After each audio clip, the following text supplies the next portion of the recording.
Salam uşaqlar, necəsiz? 7-si 6-cı ay 2026-cı il qəbul olmuş 4-cü qrupun uşaqlar artıq imtahandan çıxıblar. Mən sizə hamınızı təbrik edirəm.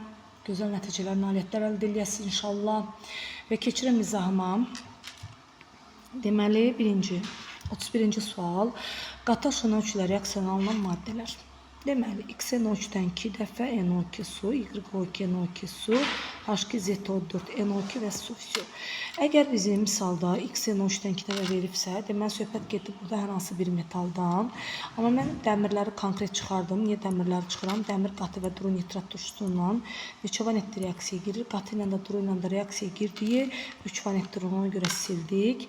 Sonra karbonlardan CO2 NO2 su alına bilər. Bir də kükürddən H2SO4 NO2 suyun alınması müşahidə oluna bilər. 31-də deməli salam. 31-də deməli doğru cavabımız nə variantıdır bizim? B variantımızdır. Keçdi 32-ci suala. Fruktozan açıq zəncirli quruşu formulu hansı funksional qrupa uyğundur? Hansı funksional qrupa uyğunluğu var? Mən sizə demişəm, monosaxaridlərdən glikoza, riboza, deoksiriboza, aldehid qrupunu bizə aldehid və spirt qrupunu verir. Fruktoz isə bizə keton spirt qrupunu verir. Ona görə də burada həm keton, həm OH qrupu iştirak elədiyinə görə doğru cavabımız E variantıdır. Keçdi 33-cü suala. Turşudur və karbon hidrogen arasında deməli 5 sigma rabitəmiz var. 2n plus 1-imiz bərabərdir 5-ə, 2n'imiz bərabərdir 4-ə, n'imiz bərabərdir 2-yə və biz bunu yerinə qoyuruq C2. Deməli, n'imiz əgər burada 2 oldusa C2, H5, COH söhbət getdi. Burada nə turşusundan, propan turşusundan söhbət getdi və propan turşusundan söhbət getdi.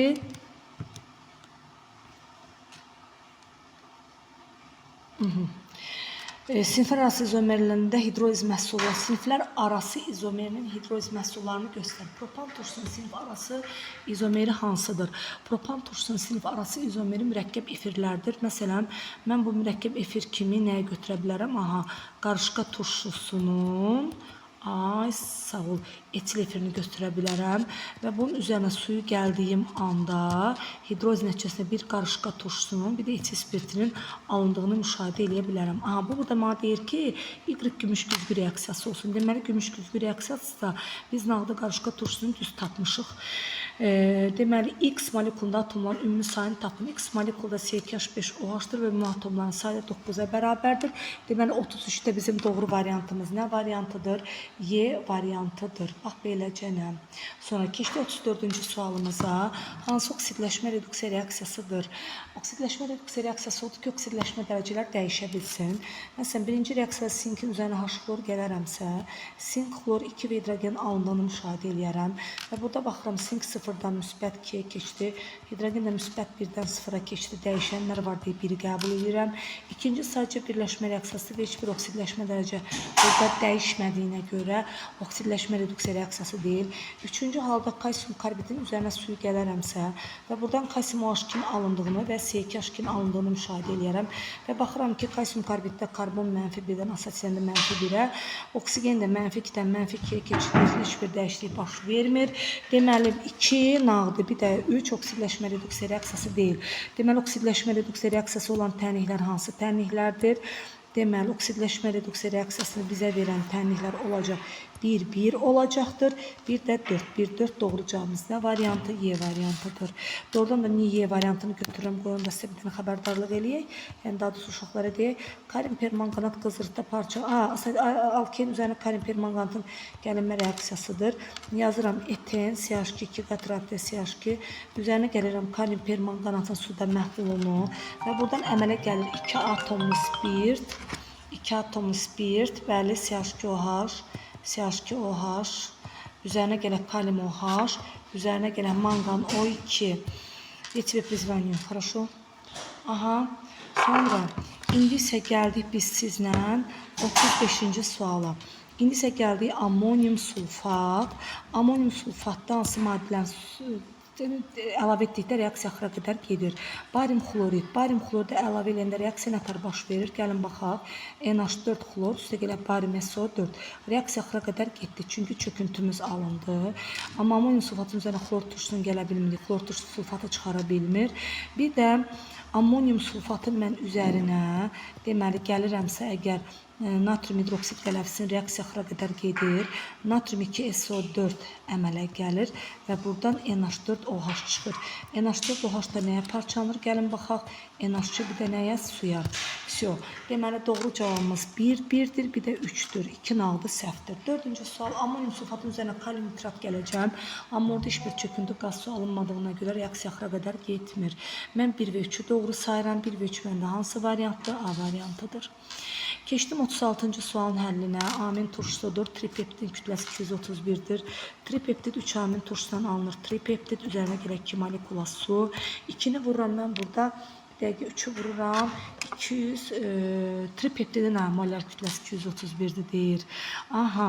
Onda 231'in üzərinə gələk deməli tripeptid 36. Onu da bölək 3'ə. Cavabımız gəldi alındı 89. Yəni 3 amin turşusu bərabərdir. 231'in üzərinə mən 36'nı gəldim və bir amin turşum elədi 89. İndi isə mənə deyir ki, enin qiymətini tap ki, enin qiyməti necə ola bilər? 89 budur. 14 plus 47 amin turşusunun emeğidir 89 yazıram. 89'dan çıxıram 47'ni elədi 42. 42'ni də enə böləndə cavab elədi 3 deməli. 3 dənə karbon atomu olmalıdır. Amma 3 dənə karbon atomu biri var karboksildə. Deməli bura düşür 2 dənə. Doğru cavab isə A variantıdır. Əla. Davam elədik. Deməli, duzun elektrolizi verilib. Mən uşaqlar sizə imtahana girəndə də bildirdim ki, amin turşusu düşəcək. Mən imtahanda sizə karbohidratların düşdüyündə işarə elədim. Düşəcəyini, yəni ehtimal elədiyimizdə hansı hissələr ehtimal oluna bilər. Hətta elektroliz dedim ki, ehtimal oluna bilər ki, elektroliz məsələmiz də ola bilər. Sonra polimerlər də keçən düşdüyünə görə müəyyən eləmişdim ki, polimerlər bu ildə bizim qəbulumuza düşə bilər. Sonra 400'ün 20% kupru SO4 məhlumumuz var, yəni 80 qramdır. 320 qramdan nə qədər məndən nə istəyir ki, Y elektrodunda əmələ gələn maddənin kütləsini müəyyən elə. A, bu bizim deməli biri bu mənfi olacaq, onda bu da müsbət olacaq. Müsbətdirsə deməli bizim anodumuzdur. Mənfidirsə deməli bizim nədimizdir? Katodumuzdur. Axı biz bilirik ki, katod mənfi yüklü elektroddur, anod isə müsbət yüklü elektroddur. Y-də katodda çıxanda, yəni Y burada nə olmalıdır? Mis olmalıdır. Misin özü sərbəst. Misiyonları yığılır və misiyonları da sərbəst neytral misə çevrilir. 320 qramdan deməli 128 qram alınırsa, 400 qramın 80%-i də 20 qramı da 80'dir. 80'ə də x götürürük. Bununla bu qısa gedib 4 dəfə aşağıdır. 128'də 4'ə bölünür, 2 eləyir 32. Doğru cavabımız D variantıdır. 38-ci sual çox maraqlı sualdır. Nisbi atom kütləsi x, y verib, R1, R2 verib nə doğrudur? Deməli, bax yazırıq ki, flor, xlor, brom, yod yazırıq. Yuxarıdan aşağıya belə götürək. Nisbi atom kütlə artır. Bax, belə götürək artır. Radiusda məğarır artır. Əgər Y x-dən böyütsə də R1 də R2-dən böyük olmalıydı. Elə A variantı uyğun gəlir. Bu eyni ola bilməz. X Y-dən böyütsə də düz gəlmir. Y x-dən böyütsə də yenə düz gəlmir. Axı yuxarıdan aşağıya emer artdıqca, ayır artdıqca onların radiusları da artmalıdır. Əgər Y-in radiusu x-dən böyütsə də deməli radius cəhətdən də ρ2 ρ1'dən böyük olmalıdır. Burada da bərabərlik deyilən bir şey yoxdur. Sonra eyni kütlədə götürülmüş hidrogen və etandan ibarət qarışımın ümumi mol miqdarı 16'dır. Etandan deməli H2'dir. Bir də var etandır C2H6. Eyni kütlədə götürüb 2 qram budur, 32 qram budur. Eyni kütləyə gətirmək üçün bunu 28 qramla ağarmalıyam. Mən artırmalıyam. Və deyir ki, qarışın ümumi mol miqdarı ümumi ibarət qarışın ümumi mol miqdarı 16 olarsa eyni kütlədə götürülmüş. Deməli, bunun onda mən 30 qramsa bunu da 15 mol götürməliyəm. Yəni 15 mol hidrogen götürməliyəm, 1 mol etan götürməliyəm. Cəmi ikisinin kütləsi bizə deməli molları birlikdə verdi 16, bərabər kütlə oldu və s. Qarışığın kütləsi 60 qramdır, düzdür. 30 burada, 30 burada doğrudur. Qarşıda etanın həcmi 22,4 litrdir. Mən bu fikirdə düz sayıram. Qarşıda hidrogenin həcmi 22,4 ola bilməz. Axı mən bunu 15 mol götürmüşəmsə, 1 molum 22,4 litrdirsə 15 molum neçədir? X qədər. Yəni bu deyir 336 litr. Ona görə də üçüncü fikir səhvdir. Mən 1-2C variantını düzgün sayıram. Davam elədik. İndi isə gəldik 40-cı sualımıza. 40-cı sualımızda bizə nə deyir? Deməli, qələvi metallar verir. N2 N1-dən, N1 N3-dən böyükdür. Eyni kütləyə gətiribdir. Xlorla biz bilirik ki, qələvi metalların reaksiya girmə molları eynidir. Amma eyni kütləyə gətirəndə N2-nin molu böyüksə, deməli N2-nin kütləsi daha kiçik olubdur. Məsələn, mən N2-yə litiumu qoyacağım, bax belə. N1 də olsun natrium, onda N3 də olsun, burada nə? Kalium olsun, belə deyək. Metalların nisbi atom kütləsini düzün. Litium, natrium, kalium sırasında nisbi atom kütlə arta gedir.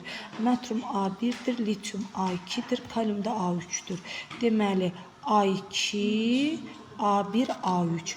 Yəni A3 böyükdür A1-dən, A3 böyükdür A1-dən, A1 böyükdür isə A2-dən. Doğru cavabımız D variantı. Deməli, başladıq sizlə 41-ci sualın həllindən. Molekulda kimyəvi rabitə yaranmasına iştirak edən hibrid orbitallarının sayı.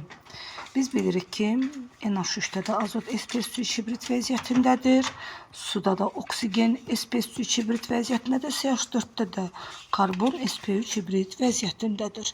Və NH3-də azotda sp3 hibrid vəziyyətində bütün karbon atomları kimyəvi rabitədə iştirak edir.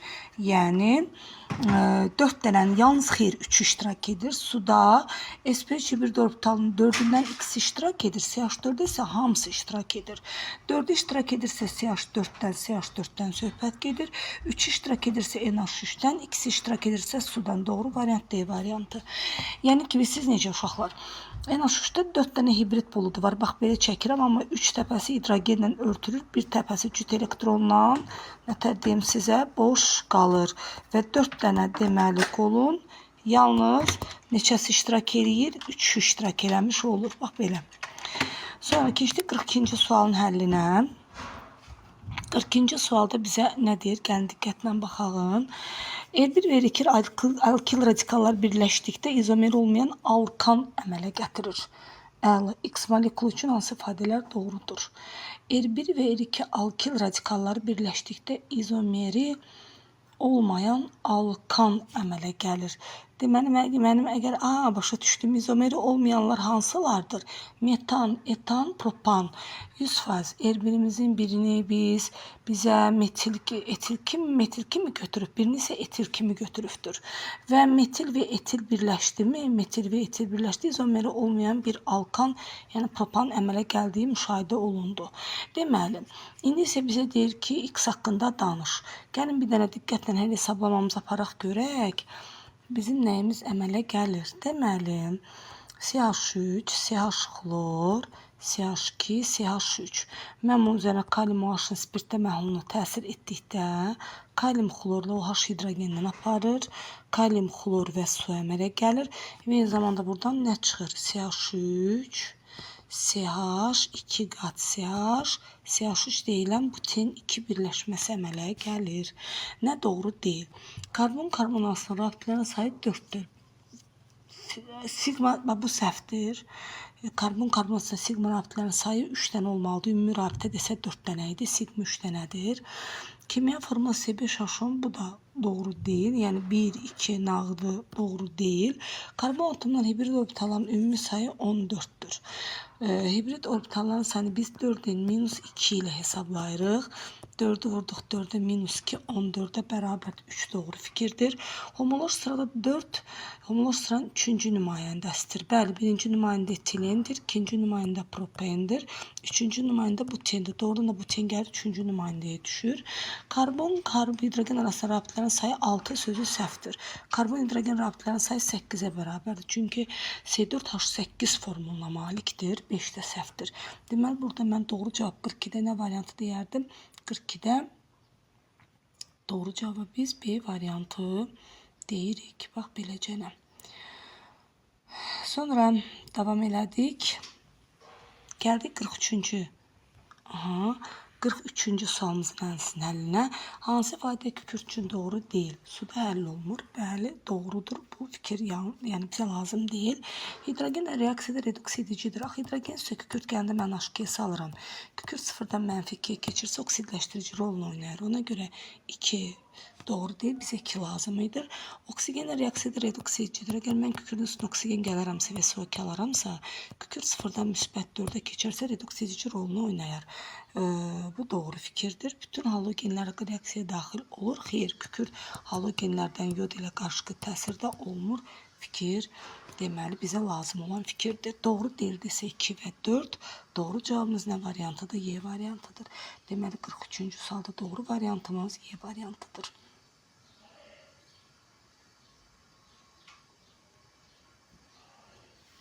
Keçdik 44-cü sualımızın həllinə. Deməli 44-cü sualımızın həllinə. Bir dəqiqə. Eyni mol temperaturda bərabər həcmli qapalı qablarda baş verən reaksiyanın həcmli qapalı qablarda baş verən reaksiyanın sürətlərini müqayisə edin. Eyni temperaturda bərabər həcmli qapalı qablarda qabların həcmləri eynidir. Baş verən reaksiyanın sürətini müzakirə etməliyəm. 14 qramın 0,5 mol azotdur. 14 qram hidrogen isə 7 mol hidrogendir. 14 qram azotun deməli 0,5 mol azotdur. 14 mol ilə 14 mol hidrogenə bərabərdir. 14 mol azotun elə 14 mol götürürük. Üzrü sayın. 14 mol götürürük. Aha. 14 mol. 14 mol ilə 14 mol azotdur. 14 qram hidrogenində 7 mol bizim hidrogenimiz sayılır. Bərabər həcmdə qapalı qablardır. Qablar sürətlər fiziki reaksiyaya daxil olan maddə molları ilə necə asılıdır? Düz asılıdır.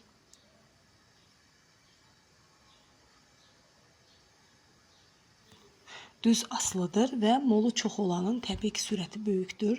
Burada 14 mol azot elə 7 mol hidrogen var və bu daha çox mola malik olduğuna görə V3-ün surəti böyük gəlir. Ondan sonra isə 0,5 mol 7 hidrogeni və 0,5 mol azotla 14 mol hidrogeni müqayisə eləsəm, deməli V2-nin surəti daha böyük gəlir, sonra isə V1-in surəti. Doğru cavabımız nə variantıdır? B variantı. Maddə mollarının surətini, onun temperaturları sürəti deməli molları mən sürətdən düz asılı etdim. Axı siz biz ki sürət deməli maddə mol miqdarlarla necə asılıdır? Düz asılıdır. Bu bizim oldu 44-cü sualımızın həlli. İndi isə keçdik 45-ci sualımıza. 45-ci sualımıza deyir ki, H2SO4 natrumda girərsə nə alınır? Natrum 2SO4 H2S və su çıxar. Sonda S oksigenlə girib Z alınırsa, deməli bu SO2-dir. Deməli H2S SO2 ilə reaksiyaya girir və bu zaman buradan S və su ayrılır. Deməli Y maddəmiz də burada nəyə bərabərdir? Suya. Deməli X maddəmiz H2S oldu. Y maddəmiz su oldu. Z maddəmiz isə bizim SO2 oldu və doğru cavabımız nə variantıdır? Doğru cavabımız 45-də C variantı oldu. Bax belə. İndi keçdik 46-cı sualımızın həllinə. Mən sizə həmişə nə öyrətmişəm? Əlavə yarım qrup metallarında dönə-dönə demişəm. Bütün P elementlərin sayı 12-yə bərabərdir. Bu da deyir əlavə yarım qrupdur. Və P elementi A+, yəni topluluğun adi topluluğunun sualıdır bu. A + 7 bərabərdir. Neçə olacaq? Mən sizə deyim, A + 7 bərabərdir 12. A-mız isə 5-ə bərabərdir.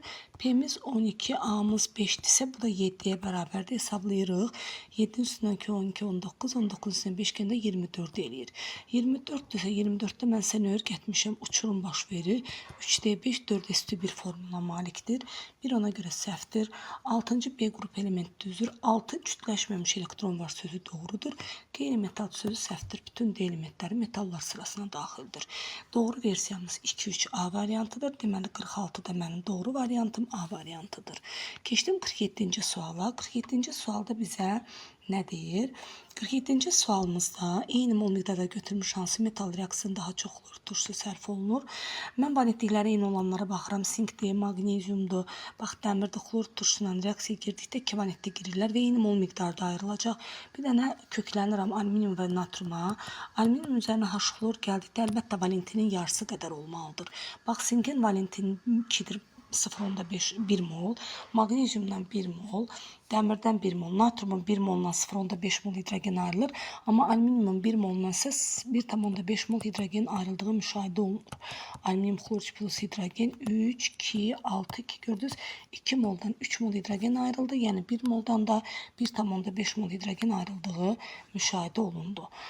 İndi isə sizlə keçdik biz hansı suala? 48-ci deməli sualımızın biz deməli 47-ci deməli 46-cı sualda bizim düzgün cavabımız oldu A variantı. Deməli 47-ci sualda bizim oldu variantımız C variantı. İndi isə keçdik 48-ci sualımızın həllinə. Tərkibində mürəkkəb efir olan iri molekulu birləşmənin polikondensləşmə reaksiyası ilə alınır. İri molekul birləşmə polikondensləşmə ilə alınır. Təbii ki, tərkibində olan iri molekul bu lafsan lifidir. Lafsan lifini almaqdan ötəri bizə etilin glikol lazımdır və bizə buradan lazımdır tereftal turşusu. Deməli 48-ə bax, doğru cavabımız B variantı da açıq-aşkarda görünür. Gəlin baxaq, mən bunu indi üzərinə sərgəli şəkildə qoymazsam bunu təmiz yazım. Məsəl üçün HO CH2, CH2, OH. Üzərinə gəlirəm tereftal turşusu. Bax, tereftal turşusunu N sayda gəldim. C6H4, COOH və buradan deməli HOH, HOH 2 sayda suyumuz çıxdı və eyni zamanda nə əmələ gəldi? O, CH2, CH2O, O, C6H4, CO. Bax, göründüyü kimi, görürsünüz, burada bizim nəyimiz var? Burada bizim mürəkkəb efir qrupumuz var. Mürəkkəb efir qrupumuzun olması lafsan lifin olduğunu bizə göstərir. Doğru cavab nə variantıdır? B variantı. İndi isə sizlə baxırıq uşaqlar 49-cu sualımızın həllinə. Deməli, kalium permanganat nəyə parçalanır? Kalium permanganat parçalanır. Kalium 2 mangano 4, mangano 2 O2-yə. Kalium xlor O3-ün üzrə nəyə parçalanır? Oksigenə. Bax, iki tərəfdən də gəlsə, bu oksigen qazının alınma reaksiyasıdır. Kalium xlorun üstünə H xlor gələndə isə, deməli, məndə nə alınır? Kalium xlor, xlor 2 su. Mən bunu xlor qazı belə gəlin götürüm. Xlor götürüm. Kalium xlor O3-ün üzrə H xlor gələndə kalium xlor.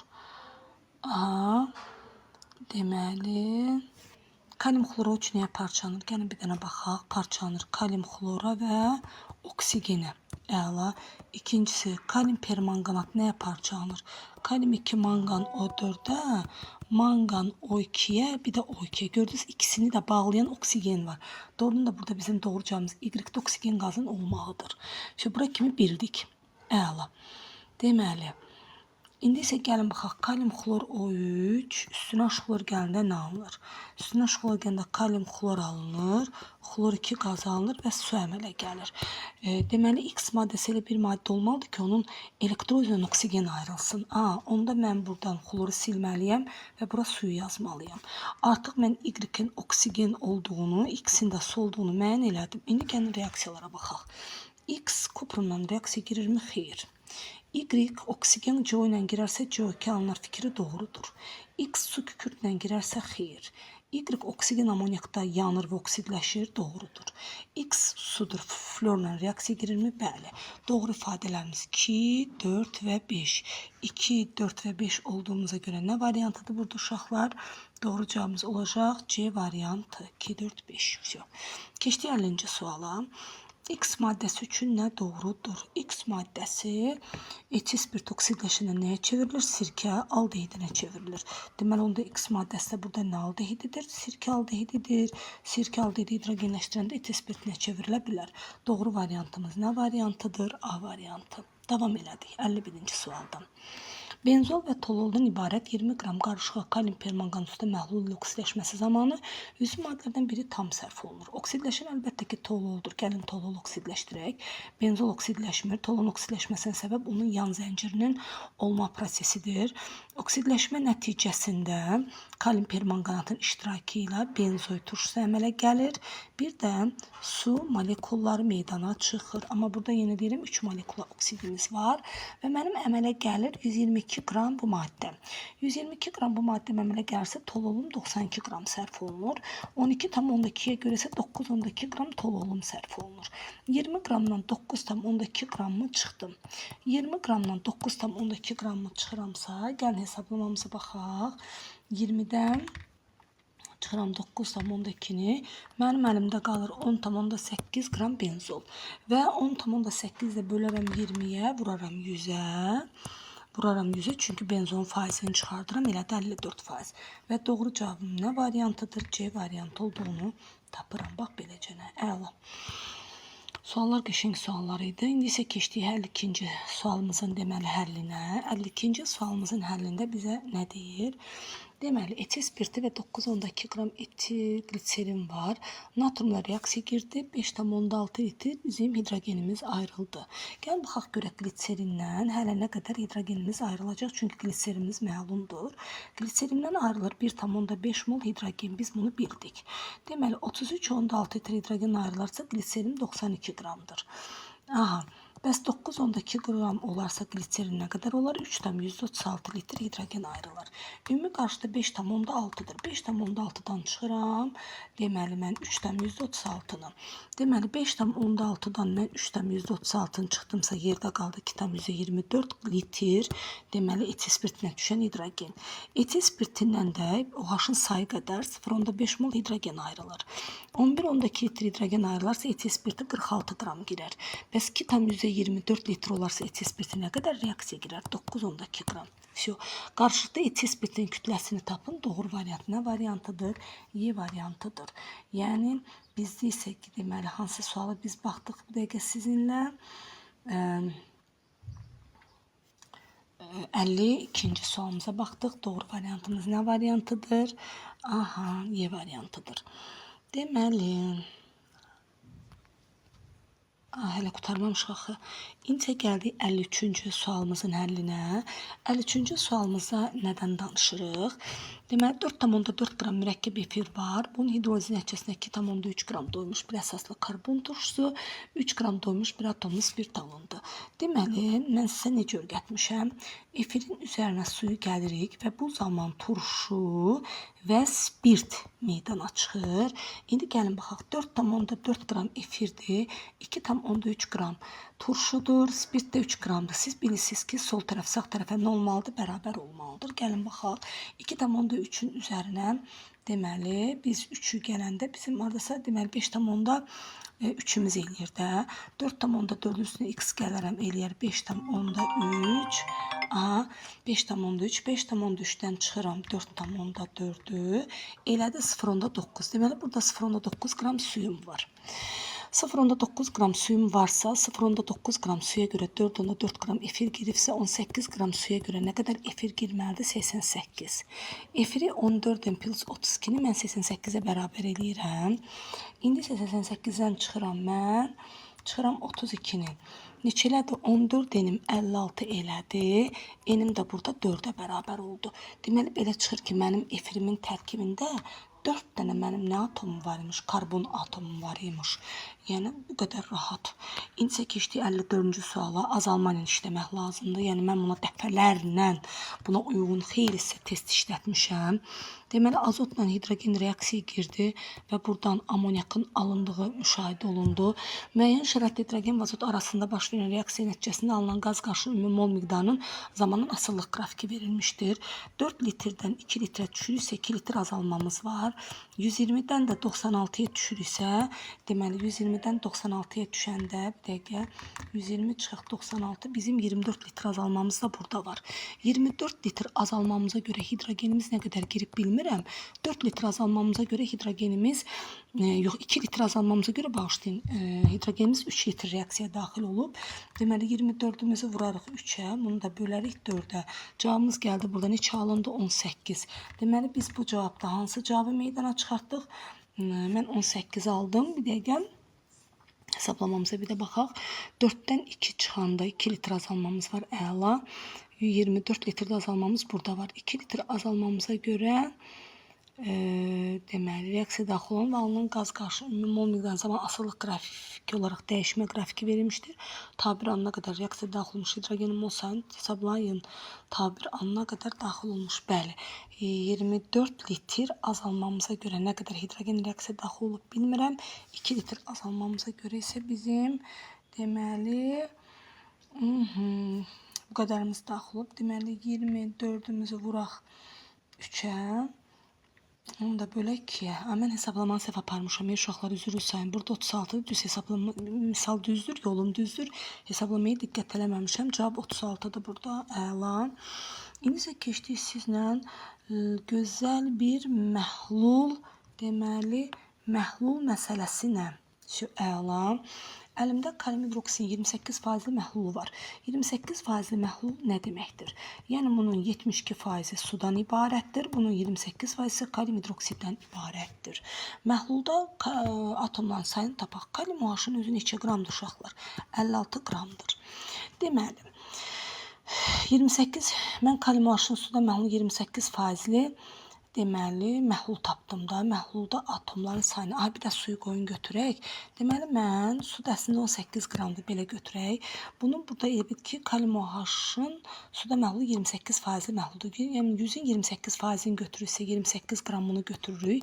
72 qram da bunu götürürük və müəyyən edirik. 72 qramsa bu 4 moldur. Bu da burada 0,5 moldur. Bu qədər. İşimiz rahat. Çox asandır. İndi gəlin baxaq.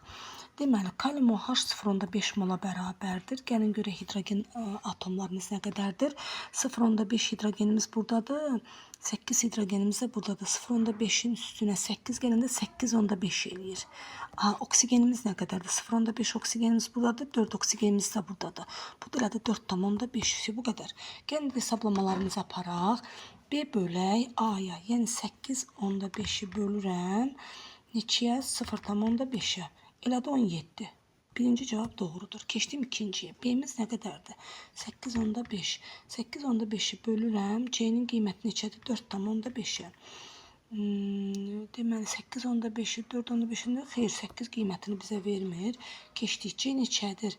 4,5. 4,5-i bölürəm. 0,5-ə. Bu da doğru gəlmir. Üstə gələk B. Yəni 0,5-in üstünə 8,5 gəlirəm.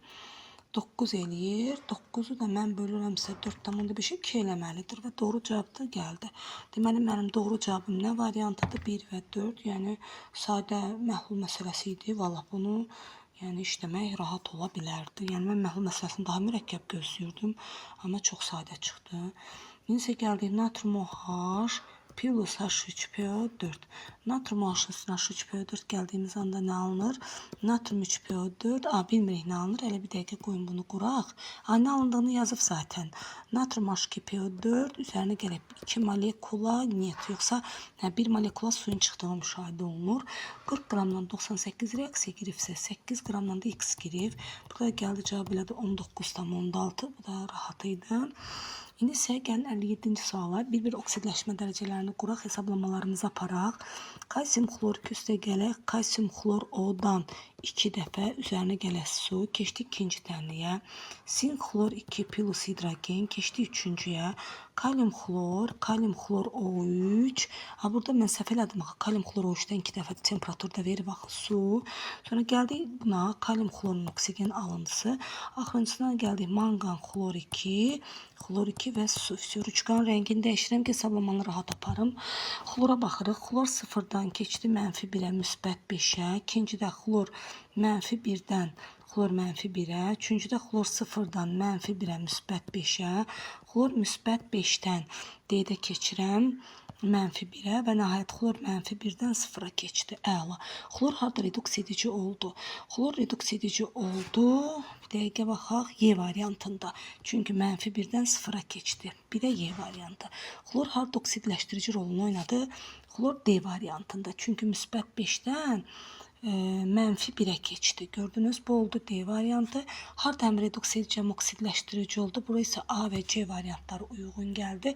Ona görə ki, xlor 0-dan həm -1-ə getdi, aldı, həm də müsbət 5-ə getdi, verdi. Bax, beləcənə 1-ə uyğun gəldi Y, 2-yə D, 3 isə A və C. İnanın ki, uşaqlar, yəni mən bunları sizə işlədim, verdim və diqqətli olmaq lazım idi. Suallar bizim keçdiklərimiz idi.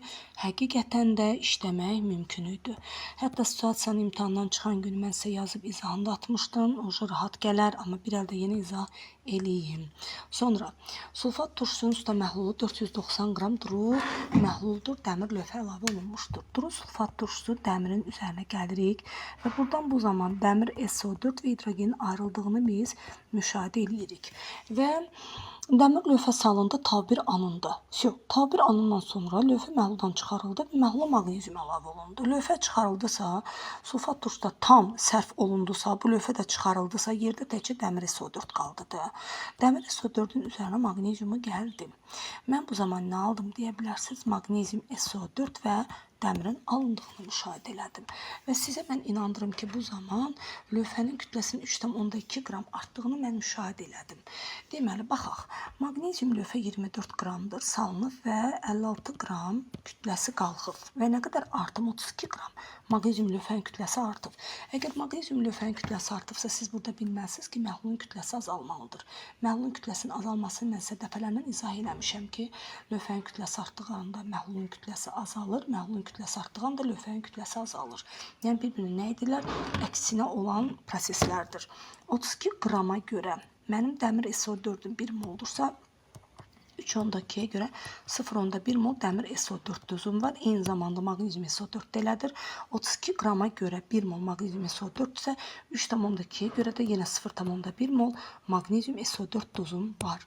Və sonda bu bizim nəyimizdir? Bir dəqiqə.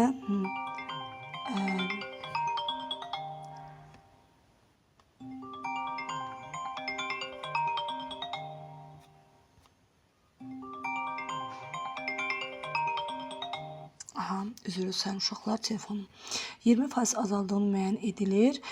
Deməli, bir dəqiqə, maqnezium lövhə məhluldan çıxarılan zaman T1 anonun kütləsi 3,2 qram artdığı müəyyən olunur. Deməli, T1 anında mənim dəmirim H2SO4 ilə girib dəmir SO4 alınır. T2 anında dəmir SO4-ə maqnezium əlavə edirəm.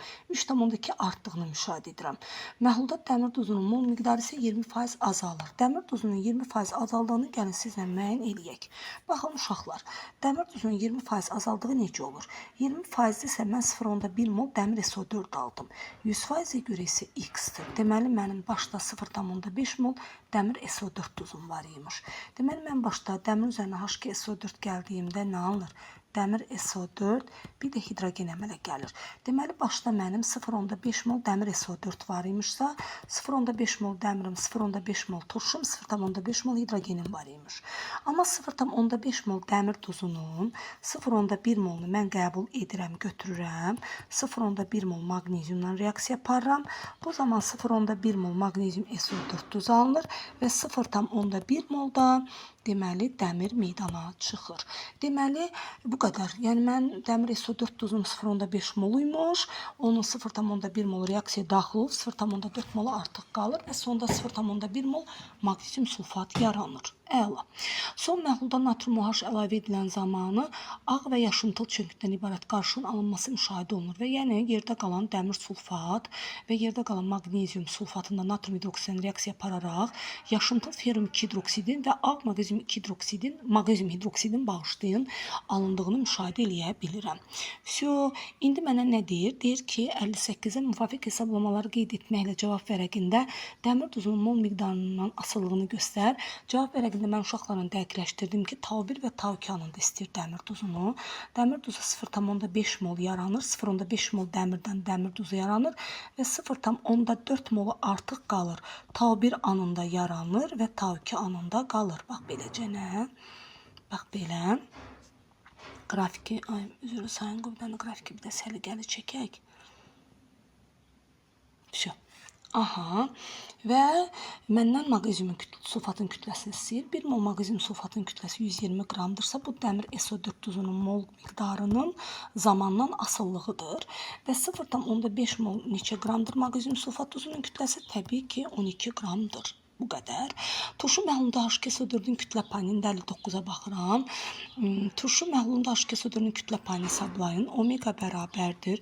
Mən bayaqlar hesablamada mənə 490 qram sulfat turşusu məhlulu veribdir. Amma mən 49 qram da sulfat turşusu istifadə eləmişdim. Yəni 0,5 mol. Vururam 100-ə. Gəldi cavabım neçə faiz elədi? 10% elədi. Və məndən hidrogen həcmini istəyir. Deməli, 1 mol dəmir reaksiyaya girmişdirsə də 22,4 litr hidrogen ayrılmışdır. 0,5 mol dəmir reaksiyaya girmişdirsə də 11,2 litrdə hidrogen qazının ayrıldığını mən müşahidə eləmişdim. 60-da da deyir ki, yəni burada cavabı artıq tapdıq sizlə. Cavablarımız 11,2 litr və 10%dir. Cavab vərəqində 10% birini tapdım, 11,2 litrdə birini tapdım. 60-cı sualda əfsuslar olsun, mən görə bilmirəm. Yəni cavab vərəqində verilmiş cədvəli tamamlayın. Bu qədər uşaqlar. Sağ olun, salamat qalın. İmtahandan keçmiş hər bir tələbəmi, hər bir abituriyentimi mən təbrik eləyirəm. Yəni sizə bol-bol uğurlar, gözəl nəticələr arzu edirəm. Mən inanıram ki, hər şey yaxşı olacaq və sizin gücünüzə, qüvvənizə mən inanıram. Öpürəm sizi.